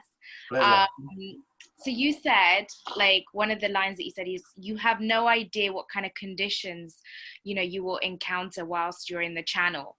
So I wanted to ask you, how do you reflect that in your daily routine, and what is your daily routine to prepare you for that event?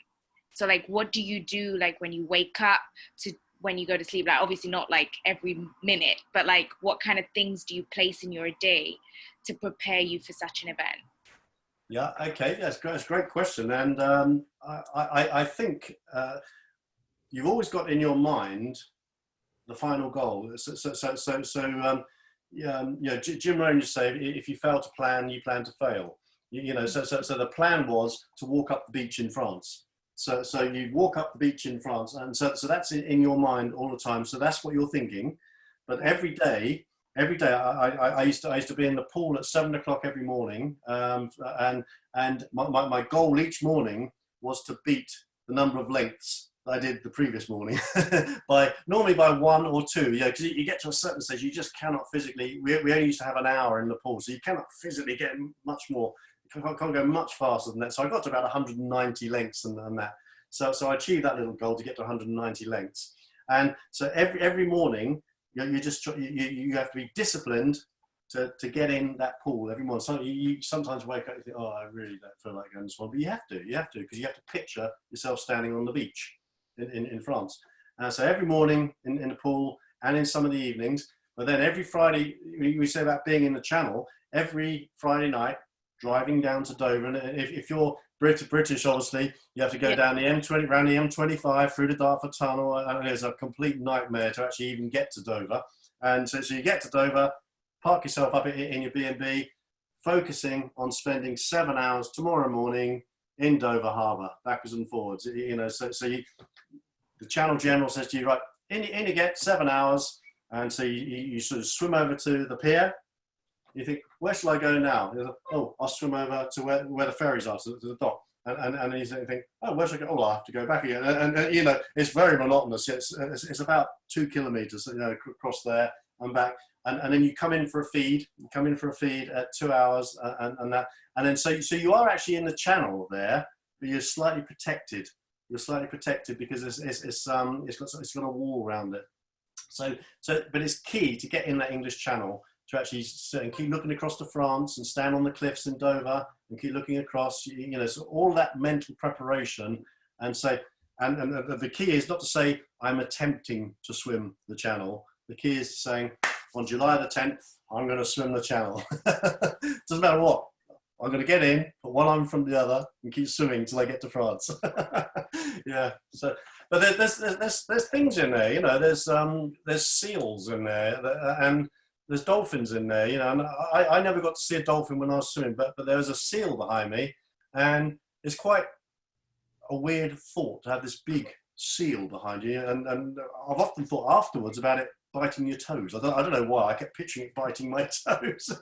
There's things in there, and it's all a mental challenge. I don't know if that answered your question or not, but no, it really did. Thank you so much. Yeah, cool. Paul, the nugget I took away from there is that you can anticipate, you can visualize, you can do all of the stuff, but when it comes down to the day, you're just going to do it. Because you've told me there's a couple of people that that how many times did they start and they paid their money, they did their practice, they did all of their stuff, but how many times? There's one guy that did it how many times and didn't get out? Well, 3 times. He went down to Dover. And he trained with us, and he was physically capable of it. And this is a key thing.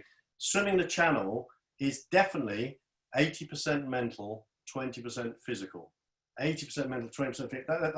That gets thrown around a lot, those statistics. But swimming the Channel is 80% mental, 20% physical. And he went down there 3 times. And once you step on that boat, and he pulls out of Dover Marina to take you to the start point, whether it's Channel, whether it's Samphire Hoe or Sapphire Beach. Once you Shakespeare Beach or Samphire Hoe, either one. As soon as you step on that boat, you hand over your £2,500 to the guy on there. £2,500. Thank you very much. He dived in 3 times. The longest he lasted in there was 30 minutes. 30 minutes in there. Twice he didn't even get off the boat. He didn't even dive in because it beat him up. It beat him up mentally before he even got in there. He said, I can't do that. So 7,000 pounds, 7,000 pounds, he spent 30 minutes in the Channel. Yeah. It's quite expensive. Well, and again, I'll go back to the profession we're in. It sounds like some people in network marketing. How many times have they attended events and never really done a whole lot? Yeah, yeah. So it's Very mental. much so. It's true. It truly is mental. Yeah, very much so. Awesome. Daniela, let's go to Daniela in Miami. Daniela. There's Daniela. Good morning, Sean. Good morning, Paul. This is Delia from Miami. Hi, Delia. Your story really affirms what I've always thought it was real. But of course, the 97% says no, so I stumble. So planting new seeds is all about mind work. My question is, after that first swim that you accomplished your goal and you came out of the water physically exhausted, I imagine, mentally satisfied because you did your goal, your ending goal, and you knew intuitively, or maybe by training from Jim Rohn, that you had to plant a new seed or else you're going to be in doubt because you had no goal in life. Yeah. You already reached the peak, so you have to reach for another peak. When did you come to that realization after the few days of feeling low and in physical pain? Did you say when? When? Yeah, how long did it take you? Because first we need to give our bodies a break and take care of ourselves, right? Yeah, yeah. A lot of times we beat ourselves because we're feeling low and we want to be on a high state, but it takes time for our bodies to recoup. Yep. I said it took more than one night of sleep to get back to the old Paul that was going to swim the channel again. Yeah. Yeah. Well, I think when his name was Kevin Murphy, there's politics involved in the channel. So we have a king of the channel, we have a king of the English channel. One's on 33, one's on 34. There's politics involved there. But Kevin Murphy is the king of the English channel. He's done one more than the king of the channel on there. And he was the one who said to me, why don't you do a two-way on the Saturday morning? On Monday morning, I was back in the pool. So 6 days after I swam a channel, I was back in the pool again, training, fired up for the next session. So you can't rest for too long. You can't rest for too long. Jim Rohn talks about 6 days labor, 1 day rest. I had 6 days rest, one day of labor there. I had it the other way around for a period of time, and then we're back into the routine again. It's important to get back into it because. Life is for living, isn't it? Yeah, life is for living. Yeah, Jim Rohn always used to say to me, "Why don't you do it all, see it all, have it all? You've got to stay here till you go. What else are you going to do? So that's the key, isn't it? What else are you going to do? You've got to do it all, see it all, have it all." And 6 days after my first channel swim, I was back in the pool again, training for the next one. Yeah. And if I hear you right, what you did was to look up to that person that could give you the support. Yeah. Not the person that could bring you down. Yeah, yeah. You look for Kevin because he had done it 41 times? Yeah. No, Kevin had done it 34 times and Mike Reed had done it 33 times when I did my swim. Yeah, yeah. Oh, okay. Thank you so much. Yeah, and I use this one with Jim Rohn again. You said about looking up to people. You said, don't join an easy crowd. You won't grow. Go where the expectations and the demands to perform are high. So if you're the what was it he said to you about being you need to be the least smart person in the room.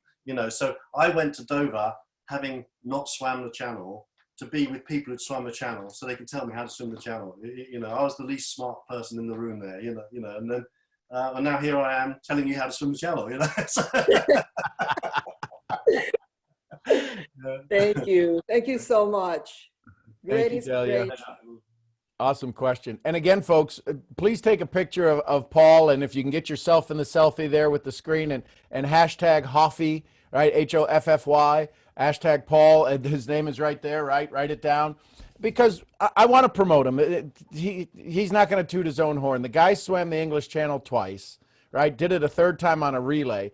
And the relay, that was a little bit more of an interesting challenge, because Paul, talk a little bit about that. Why was that even like a little bit more, I want to say, abusive to the body and possibly the mind? Why was doing it in a relay?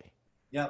Well, I always say I swam the channel 3 times, because I have 3 certificates saying I swam a channel. And you know, lots of people like Usain Bolt and what have you, when they say they have, I don't know, 10 gold medals, you know, some of those are in the relays, you know. So being part of a team was more fun than actually doing it on your own, you know. So we actually set this team up, and we called it Team Irina International, because we all came from different countries. We didn't actually meet each other until we got to Dover. We assembled in Dover on July the 4th, 2010, I think it was. And yeah, so we got in the channel. We didn't know how many people were good swimmers, who were bad swimmers, how fast they were. And you know, when we set off, it was quite clear we had 2 or 3 really very good swimmers in there, and some not as good. And the lady who organised the relay, she was actually a very slow swimmer. And we talk about tides. When she got in, we actually went backwards in the channel. You know, so this is this thing about swimming. Keep going until you get to France. You know, because her stroke wasn't strong enough to propel us forward, but she still had to do her 1 hour stint as the first hour stint. So I can't remember the order we went in. There's a guy called Pavel went first, and I think I went 3rd or 4th. Oh, yeah, I must have gone 4th, I think. But the lady who got in, we went backwards, and then we had to go even faster to try and get to the other side. You know, before this tidal problem on there. So there's a 6-person relay, and what is so difficult about that is you have to dive in the cold water in the middle of the night again. So you dive in the water, can't see what you're getting in. You dive in there, and you do your swim, and then when they sound the horn, there's all rules to this. Yeah, you have to dive off the back of the boat, and the person has to come round and come up behind you and overtake you. Then you have 1 minute to get out. So it's just like, it's a proper relay, you know, this thing. And you get out and you get all dried, and where it becomes mentally challenging is having just got back in and done all your shivering to get you dry again. This is how you get warm in, you know, in the channel. You got all warm, got all your hat on, had some soup, and then about 2 hours later, you've got to get back in again. And that is really difficult. That is really difficult, because you've got to get undressed again, put your speedos in, it's pitch black, and you've got to dive back in again and do it again. And in between time, you're on this tiny little boat. They're you know, they probably hold about 10, 12 people. They're little boats, but they're doing this in the channel. So you're on this boat for like 3 hours waiting for your next swim. And all you want to do is puke over the side, you know, and you're in there, and you've got to put your hat and your goggles back on, then you've got to dive in the cold, you know. So mentally, I think that was worse than actually swimming a solo across the channel, you know. So when we got there, we all swam ashore, and we were all ecstatic, you know, on this relay, because we'd done it as a team, and we got there. And people were, you know, one girl was being sick non-stop over the side of the boat, and she still got in and did her swim. You know, she had no sustenance inside her, you know. So wow. A channel relay is very challenging. And how long did that trip take? 12 hours 44. Yeah, that one. Wow. Yeah. We got another question. Let's go to Las Vegas. Las Vegas. Let's go to Sharon. Hey, Sharon. I've never been there. Never been to Las Vegas. I will pick you up at the airport and take you anywhere you want to go anytime. Deal. Thank you. So I have a funny little question. I mean, when I was a little girl, I wanted to swim the channel. My mother told me that athletes couldn't get pregnant, so I dismissed it. Right. And I realized that's a good way to keep you safe, though, wasn't it? It was a good way to keep you safe. Well, and I also realized yesterday, talking to my sister about this call, which she might even be on it, that she had been a swimmer and a racer, and she really hated it. And there was this one woman that always beat her by a minute or something, you know, like, you know, by seconds, like a fraction of a second. And when she finally beat this woman, she knew that she could quit swimming, but she was handed this little tiny medal that was signed by this woman who had swum the channel. And I think that's what planted the seed in me, because I would do anything my big sister would do. But my question, and then like I finally in my, I think 50s or 60s said, you know what, I always wanted to swim the channel. Why can't you swim the channel? Of course, everybody always laughed at me. So I did all the research, and before I even got off the internet, I was defeated. There was no way at that age. But now listening to you, I'm so inspired. I'm wondering, okay, so who's the oldest person who has swum the channel? Yeah. Cool. And what kind of health do you really have to be in? I mean, like, what are the things that could really take you out? Okay. Yep. Right. I had three little nuggets to give away, and I'll say one of them now. And one of my nuggets is, I also people write this down. Write this down. And one of them is never give up on your dreams. Never. Age has got nothing to do with it. Nothing to do with it at all. Never give up on your dreams. You know, because I mean, who'd have thought I'd have actually swam for Great Britain at age 45? Not me. I mean, they retire at 27, 28, and 45. I swam for Great Britain because I never gave up on that dream. So if you want to swim the channel, find out how to do it and go do it. Yeah.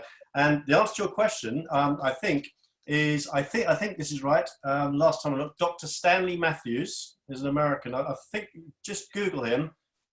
Age 70. Age 70, swam a channel. A few years back now, Dr. Stanley Matthews. And also, you never know, you know, I don't know who I'm talking to here. You never know who you're talking to. But one lady who I don't even remember ever meeting, I don't remember ever meeting her, and she's from Jersey, and she swam a channel about 4 or 5 years ago, and she sent me a message saying, Paul, I just wanted to say, thank you so much for inspiring me to swim the channel. You said something on Facebook about never giving up on your dreams. And I thought, yeah, I'm going to go and do it. And she swam a channel. I didn't even know she swam. I'd never spoken to her. But something I said there, and she went off and swam a channel. And she achieved her goal. And she was about your age, something like that. I don't know how old you are, but, you know, if you want to do it, right, if you want to do it, don't let anyone get in that head of yours. You know, if you want to do it, you go do it. Well, and that was the other question I had. It sounded like you were surrounded by people who supported you all the way. I mean, when you first had the idea, I'm going to swim the channel, you didn't have anybody saying, oh, no, you can't do that. You can't have any babies. Did you have any naysayers that you had to overcome in the beginning? If we've got another hour, I can tell you. But yes, I did. I'm actually an independent politician. So I'm a town councillor. At that time I was a Suffolk County councillor and a St Edmunds Borough councillor, and I was deputy mayor of St Edmunds at the time, and I am again now, believe it or not. But that's another one of my goals. But at the time, because I was independent, you bet I had people saying you can't do it and you won't do it all the time. Bang, bang, bang, like a woodpecker banging on your head. I tell you, they were always saying, yeah, he won't do that. And the mayor, who was a conservative politician, he actually said to me, I'll give you a pair of lead boots to swim the channel. And I thought, no, I'm going to do this. I don't care what you're saying. You know, so I had some real stuff going on outside, as you can expect from politicians, you know. So, and I just thought, no way, I don't care what you say, I'm going to swim the channel. Yeah, I'm either going to get across there or I should be dead on the beach the other side. I'm going to swim the channel. And there was one other guy who I met in the November 2006, and we sat at a table to him at a Channel Swimming Association dinner, and he sat there and he just swam the channel, and he was the former British long distance swimming association open water swimming champion, and he sat there like this. He said, have you ever swam in the sea before? And I said, no. He said, you won't do it. I said, yes, I will. Like that. He said, no, you won't do it. You ain't got any idea what it's like out there. He said, you never get it. So I said, no, I will. Like that. And that guy really inspired me to swim the channel, I tell you, because he was so big-headed about it and said he was the best, you know, and he'd done everything, and swimming the channel was the final thing you ever do in your swimming career, you know. And I said, no, I'm going to do it, you know. And so again, never give up on your dreams. Don't let anyone put you off them. You know, if you want to do it, just go do it. Just go do it. Age doesn't matter. That answer that. Well, I did remember one summer when I was hiking with some group and we were going to a campsite across this huge lake. And I said, I don't want to walk all the way around there. Here, you carry my backpack and I'll swim it. And they said, you'll never swim. I swam across this lake about halfway through. It was icy, icy cold. I thought, oh, shoot, I'm really going to, it was, couldn't turn back. I just had to keep going. Absolutely, and I got to the other side. At the end of the day, it's only cold, isn't it? You know, it's only cold, isn't it? It's only a bit of cold. You get across there. Yeah, well done getting across. Sharon, thanks for that question. Great to have you here. Paul, again, you know, here's the thing I love about our conversation. I didn't bring up the question about, you know, were there any naysayers? I guess I assumed there were, but one of the things that champions have a tendency to do that I'm seeing, because, you know, we just spent the weekend with Les Brown and Mark Victor Hansen and Crystal Dwyer Hansen and Kevin Eastman and all of these amazing souls. And they all talk about trials, but they talk about triumphs more than they talk about trials. And I think that's important, that when you listen, as you listen to champions speak, they speak of the trials and they speak of the overcoming that they did of those trials. They talk about how they got through. But yeah, you said, like you said, you looked up at the clock, you go, well, if you got another hour, I'll tell you about all the naysayers. Mm-hmm. What was it? What do you think prepared you for that, to deal with those, other than your sheer determination and your desire to say, well, tell me I can't do it? Yeah, yeah. Well, I think again, one of the quotes I had in my mind, again, someone asked earlier about swimming in the channel. One of those quotes I had in there was, again, Jim Rohn. I love Jim Rohn. The few who do are the envy of the many who only watch. And I've got that in the start of my book I'm writing on it. Yeah, the few who do are the envy of many who only watch. You know, so when people are always trying to put you down all the time, that actually fires me up.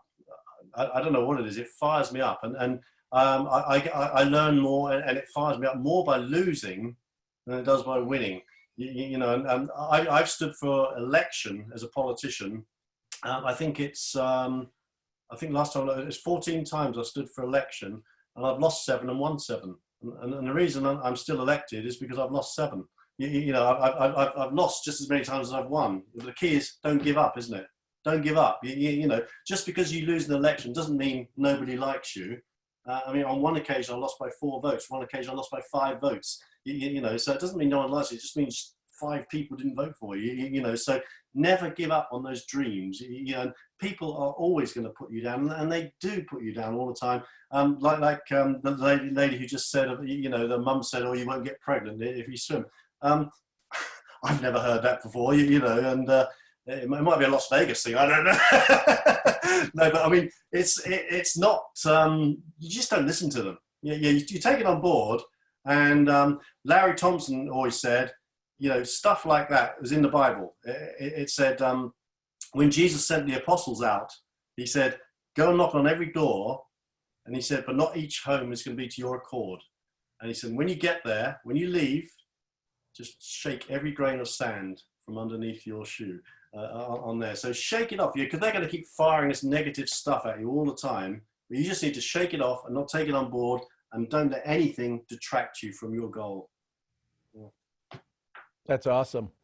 Paul, we've got one more question. We're going to go back to East Texas. We kind of started there. So Rhonda Bird Parker. Hey again, Paul. Yeah. I have a quick question. Well, it's kind of a 2-part question. It's the same thing though. So a lot of the times we talk to people who do these big, huge accomplishments, and it's amazing what you've overcome. And I love your mindset. I'm always the one that, you know, think less of me and I'll prove you really wrong. So all that set aside, what's the one thing or the one story that no one's ever asked you, but you would love for people to know about you? And it seems to get overlooked, and kind of the spotlight's on the English channel. What is that one thing or that one story that you would love for someone to know about you, but no one's ever asked? And would your wife and son say the same thing, or would they have a different story about you? Okay, it's good question. Yeah. I start off my book a mile off the French coast. We've been talking about. I start off that book, and then and I've got one page. I think Sean's read that first page of my book, A Mile Off the French Coast. Then I go into a new chapter, and the new chapter, I might cry when I tell you this. It does bring tears to my eyes. My father was actually, my birth father was actually a US serviceman, and my mother was a 17-year-old Irish waitress, and I never got to meet either of them. I was put up for adoption, and so that started that story. So the first 6 months of my life was spent in a cot. I've seen photographs of a cot of a room full of babies, and my father came in and said, he's a smiley boy, we'll have that one. He had a big smile on my face, and they adopted me. So therefore my mum and dad were John and Vera Hopfensperger. So that start in life was tough, and all through my life I've had people saying to me they'd heard I'd adopted, and I was told never to tell anyone by my mum and dad, and it was a real challenge, and I got called German Nazi person or something when I was at school, and I thought, I'm not, but I wasn't allowed to tell them, and that was a huge mental challenge to get through that all the way through. And Sebastian, if he's still on here, will tell you that last year I got to find my birth mother, and she was in Henry, Illinois, and I telephoned her up and spoke to her, and she was in hospital with terminal cancer. And I managed to get to see her in her coffin. I arrived in Henry, Illinois, and she was in her coffin. She died after I'd spoke to her on the phone. And so actually that was a huge thing, to actually get to meet her there. But all through my life, for some reason, that has fired me on to actually achieve, coming from being neglected, not neglected, put up for adoption. My mum and dad were the best. They were the best people, and they helped me achieve it. My birth mother was the one who told me to go swimming and enter me in a swimming club, and coming through that, and only getting to meet her when she was in her coffin, and my son and me, we flew to Chicago, got to Henry, Illinois, and we put her in the ground, so that's another goal achieved, I suppose, that I got to meet her, I got to see her, and I got to speak to her on the phone and all that. So that was tough, all the way through. That was tough. Yeah. But having come from that, achieving all these things, one of my things I wanted to do was walk on the Great Wall of China. I did that. Walked on the Great Wall of China. I wanted to be mayor of this town where I live. I'm currently deputy mayor, and I wanted to be a councillor. I did that, So there's all these things that I've done, been driven on, I think, from pain in early youth of being called this German all the time, and I wasn't, and I wasn't allowed to tell anyone. So, yeah. I don't know if that answered your question. No, that was fabulous. That was amazing, because that tells us where the fire comes from inside of you. Fire in your belly. Yeah, and there's that fire, and you can't teach that fire. No, that fire is either there or it's not. You either find it or you don't. And to find that fire, and you've replaced those feelings of abandonment with that fire. And you have searched that out, and to me that speaks so deep to me, because I have that fire inside of me, and it's hard to communicate that. Yeah. But to hear your, and I'm getting emotional just thinking about your story. To hear that, to hear your story, that's where I can connect with you even more, because I was already just in awe of your determination and your mental place that you get to. Women get there in childbirth, so to speak. We have to just go to a place that you can't describe unless you've been there. Yeah. And what drives us there is we produce life. Yeah. What drove you there is your mom produced that life and put you on a different trajectory to have the parents that would raise you. And Paul, that's, to me, I will always see you as the young child that overcame that and went on to greatness instead of the English Channel swimmer. That will always be part of your story. But that fire in you shows me the man, the heart, the God that's in you. And I really appreciate you answering that question with so much vulnerability and truth. Thank you. Thank you. Thank you. And Paul, listen, with the last name Murphy, I knew I loved you for some reason. So, but I appreciate that. And here's what I love about the way the conversations that I get to have with people. The good stuff doesn't come out till about an hour and a half past. Right? And so this was the emotional side. I trust me. The ability to have a conversation with a 3-time channel crosser, amazing. But that story, how many of you, type in the chat, how many of you that last story, the last 20 minutes, inspired you more than the whole English Channel story? Check the chat out. So I'm not saying that the channel isn't important, but brother, that story that you just told us, that got you fired up. And here's the thing, Paul, I want you to speak to this because this is so important. People are going to hear you and they hear your glory. They see you crossing the finish line many times in your life. City council, deputy mayor, English Channel. Oh, by the way, English Channel. Oh, by the way, English Channel, right? 3 times. But that story that you just told, they see you as your champion all along. And then they hear this story of where the fire got ignited based upon the way you delivered that story.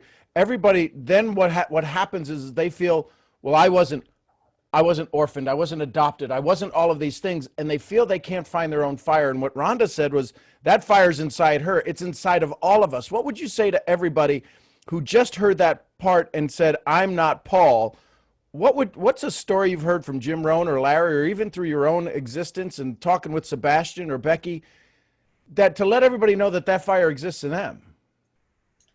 Yeah, that is a tough one because you know everyone's got their own reasons for doing whatever they want to do, and now hang on there. I want to speak to you as a champion. You say the word reasons. You and I both know from the profession that we've both been in for many years, they either have a reason or a what? An excuse. Well, or excuse. Oh, excuse. Sorry, yeah, gotcha. Yeah, excuse. Right? Yeah. And too many people are using their excuses versus their reasons. Yeah, very much so. I've got a very good friend, and I was just talking to my wife about this beforehand, and she's in a real bad place at the moment, and I keep trying to help her, but she likes the fact that she can't do this because of that, and she can't do this because of that. And you know, I think I mentioned it earlier. You need to start from wherever you are. It doesn't matter that I was adopted as such. It doesn't matter. It's all about your desire to want to do whatever you want to do, whatever those goals are. You can only start where you are. I don't know exactly where this fire in my belly first came from, but I just remember it starting on that one whip freestyle when I lost. So whether that relates to being adopted or not, I don't know. I just remember wanting to win that trophy, and I came last. And I think it was actually coming last. It was the failure which ignited the flame to make me want to achieve. You know, it was the failure. And so yeah, I think I always forget Michael Jordan's exact quote, isn't he? You know, but he said something like, the reason he's been so successful is because he's failed so many times, over and over and over again. Whatever the exact quote is, I always forget that quote.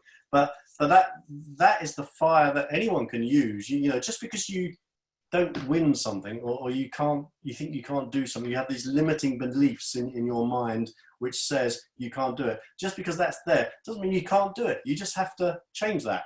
You just have to change it. And the key to that, which was another one of my throwaways, was something Carl Wilson said to us on Saturday. And what he said was, get around people who've done it. He said, they will give you the tweak you never even knew you needed. I mean, that really struck a chord in me on Saturday. You know, so get around people who've done it. They will give you the tweak you never even knew you needed.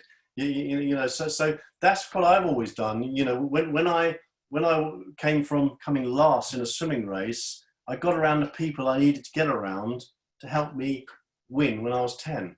And when I won that one, I then got around the people I needed to get around to actually become Suffolk champion, county record holder, and all that. Yeah, all the way through my life, I've got around people who can help it. And you know, here we are today. I'm actually honoured that Sean's asked me to be on this, because whenever we go in these inner circle groups with Kyle, Sean's always there in the background, and I'm just fired up listening to Sean all the time, you know, so I find it great, you know, so get around those people and have a burning desire in your belly to achieve, you know, whatever it is, you know, business, sport, have that burning desire. Well, Paul, I'm so honored. I don't know if you realize we've been now 2 hours. Oh, God. Okay. Yeah, no, you said an hour. Yeah, and so, but if you're okay with that, I'd like to ask you just one more question. But listen, folks, please take a picture with Paul. I'm going to pin him to the front screen. Please take a picture with him. Right, get yourself in the background. Do another post. Type some. Let me spotlight the video so you're there. So put him on the main screen. Put him on the speaker screen. Get a picture with him. Hashtag Hoffy, Hoffy. Get on his email list. Go just Google him. Go post him out. Tell what's 3 points that you got. What'd you learn? What'd you like from him? Because here's what Paul, I'm gonna ask you, and you can't say no when you're on screen. Can we invite you back another time? Absolutely, yeah. Be an absolute honor. Okay, again. good. So we got that on record. So Becky, you heard that too, and Sebastian. So so Paul, here's the question. Here's a question I want to ask you. If not now, when? If not you, then who? What's next? What's next? I'm actually, the next thing, I want to tick off a few more. What I'm doing, this is the prototype, if you like, of my book. It's called, I'm trying to finish this book. It's called Beyond the Black Line, The Journey to France. And that's me there, and there's a big tanker in the background there. And this one was Felixstowe on December the 26th, 2006. That was the 5-degree water in there, and this was in the Channel. So I'm writing this book on there.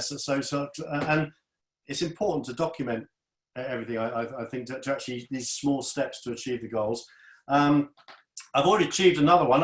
Can I tell you about my giveaway? Yes, please, absolutely. Let's do it. Oh yes, that's right. Yeah, this is another one.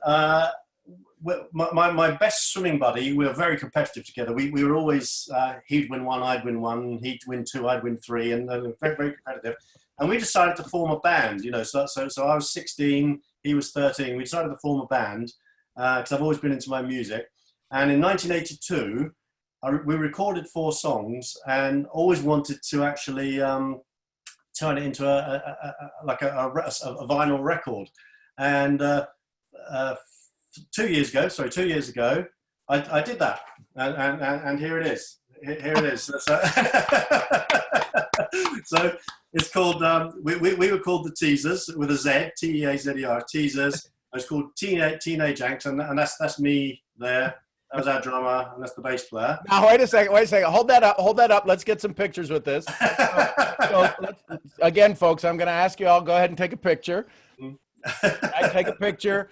Yeah. Hashtag that out, right? Hashtag the Teasers, Teenage Angst. Hashtag those out. Put those out. Yeah. And you know, we're helping somebody with their dream. And so when you want to say I was a part of history, today's a part of history.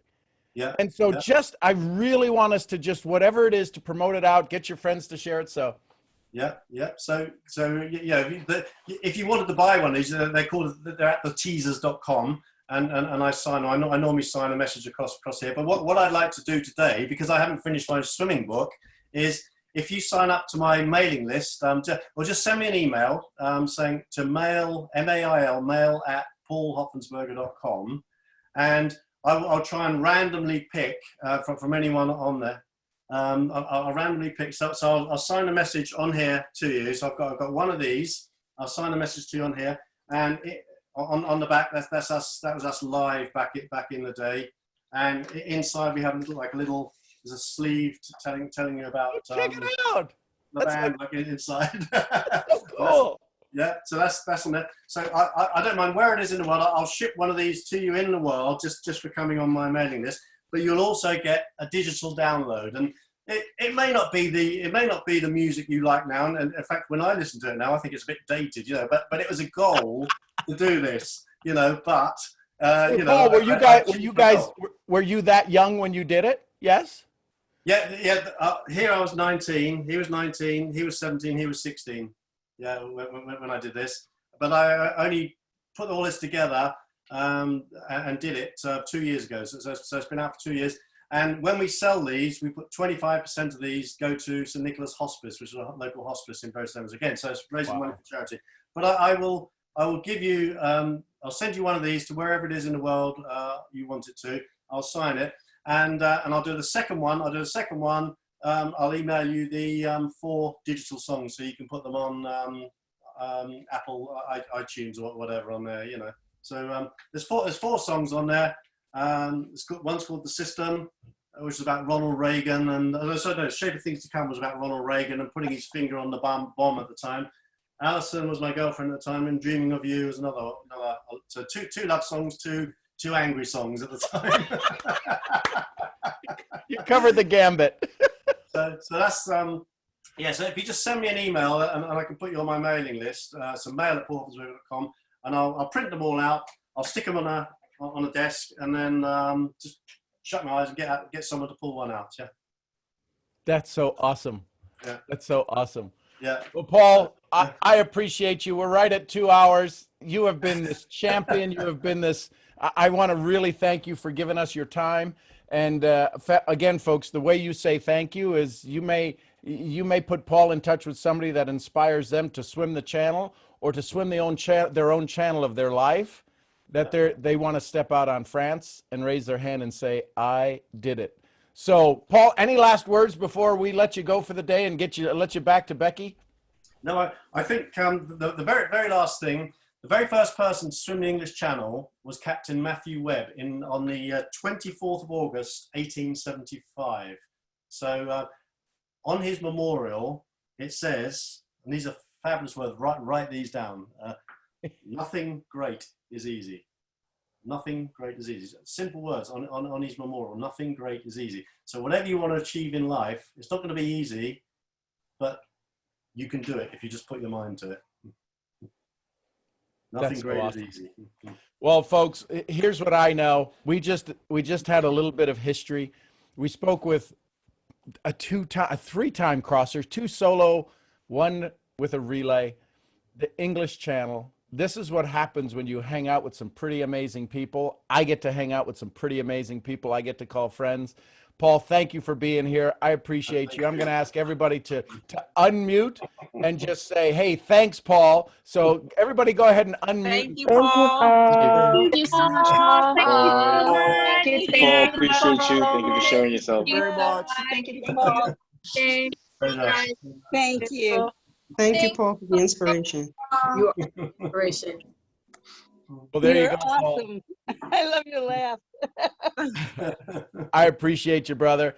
And from all of us here at the Misfits, we call ourselves kind of the morning misfits, the daily awakening misfits. We don't quite fit together out there, but together here, we all seem to fit together, our pieces and brokenness, and together we become whole. So thanks for being a part of the Misfit family. I'm Sean Murphy, along with Paul Hopfensperger. We'll see y'all where? At the next Next. Love you guys. Love you. Love you guys. Have an amazing day. Love you. Have a You great guys day. have an awesome day. Love y'all. Hasta Have a mañana. great day. Thank you Love all. you guys so y'all. much. Thank you, Paul. Bye for now. Thank you, Sean. You bet. Thanks, Paul.